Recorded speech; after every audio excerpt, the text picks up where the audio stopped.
Yes! Kamusta, Bini-Bini?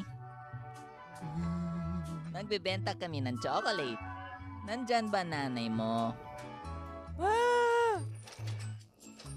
Ano? Bakit ka sumisigaw? Hindi mo na lang talaga ako mahintay mamatay, ano? Nagbebenta sila ng chocolate! Ano? Nagbebenta sila ng chocolate! Nagbebenta sila ng chocolate? Oo! Ay, chocolate. Naalala ko pa nung unang naimbento ang chocolate. Ayaw na ayaw ko yan! Pero ang tsokolate na ito ay hindi kinakain. Pinapahid ito sa balat para mabuhay habang buhay.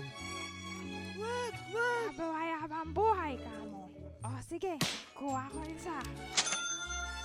Halika na dito, Mering Tamad. Ipahad mo na sa akin yan. Mga tarantado! Maawa to sa atin ng sobra. Bibilin niya lahat ng tinda natin. Anong may itutulong ko sa inyo, mga iho? Hello po! Gusto niyo ba ng chocolate? Kailangan namin ng pampaopera. Talaga? Parehas pala tayo eh. Anong problema sa inyo? Meron kaming head trauma at internal bleeding. Ang swerte nyo naman. Pinanganak akong lumpo at sakitin.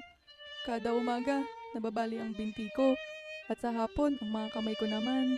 Sa gabi, nagdudusa ako at hinihintay ang atake ng puso para magpatulog sa akin. Alaga ko! Tara, Patrick, tulungan natin! Dahan-dahan natin ibaba. Kawawa naman. Kung meron lang kaming matutulong.